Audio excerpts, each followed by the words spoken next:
സെറ്റാണ് കണ്ടു നോക്കിയ സെറ്റാ. ഇതേതാ ചേച്ചി യുദ്ധഭൂമിയിൽ പുതിയൊരു പടം? ആ പുതിയ വായി നോക്കിയായിരിക്കും, നീ മൈൻഡ് ചെയ്യണ്ട, നീ വാ. എക്സ്ക്യൂസ് മീ, എനിക്ക് തന്നോടൊരു കാര്യം പറയാനുണ്ടായിരുന്നു. ആ പറഞ്ഞു.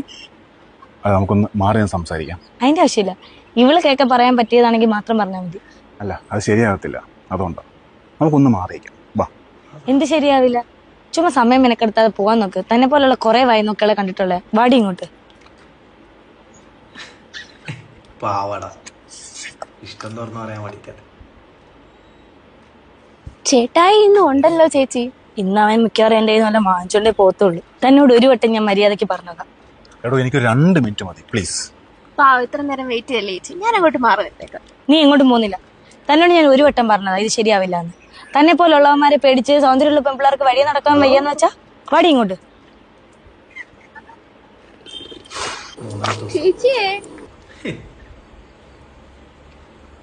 തന്നെ കൊണ്ട് വലിയ ശല്യമാണല്ലോ. തന്നെ പിടിച്ച് ഞാൻ പോലീസിൽ ഏൽപ്പിക്കും. അത് മാത്രമോ, എനിക്കൊരു കുടുംബമുണ്ട്, എനിക്കൊരു ഭർത്താവുണ്ട്. എന്റെ ഭർത്താവ് പറഞ്ഞുണ്ടല്ലോ തന്നെ വെച്ചേക്കത്തില്ല. പറയുമ്പോ ഒരു കാര്യം കൂടെ നിന്റെ ഭർത്താവിനോട് പറയണം. എന്റെ ഭാര്യയുടെ പുറകെ നടന്ന് ശല്യം ചെയ്യുന്ന പരിപാടി ഉണ്ടല്ലോ, അതങ്ങ് നിർത്തിയേക്കാൻ കേട്ടോ. വെറുതെ ഈ കൊച്ചു കേൾക്കണ്ടെന്ന് കരുതിയിട്ടാ ഞാൻ മാറി സംസാരിക്കാന്ന് പറഞ്ഞു. അപ്പൊ തനിക്ക് ഒടുക്കത്തെ ചാടാ. ഇനി മേല എന്റെ പെണ്ണുമ്പിളുടെ പുറകെ നടന്നുണ്ടല്ലോ, അവന്റെ മുട്ടുകാലി ഞാൻ തല്ലി ഓടി കേട്ടല്ലോ. പോയി പറഞ്ഞേക്ക്. അപ്പൊ പോട്ടെ സുന്ദരി.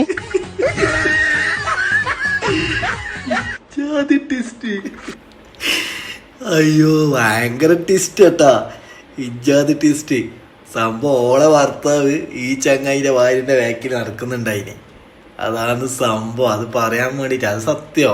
ഓളെ ഫ്രണ്ട് കേൾക്കണ്ടാന്ന് വിചാരിച്ചിട്ടാണ് ഓളോട് മാറി നിന്നിട്ട് പറയാന്ന് പറഞ്ഞുകൊണ്ട് ഉണ്ടായത്. അതോടും കേൾക്കുന്നില്ല. ഓള് ഭയങ്കര ജാടോ, എന്താ പറയാ, ഭയങ്കര സൗന്ദര്യം ഉള്ളതുകൊണ്ട് അതവരൊരു സംഭവം.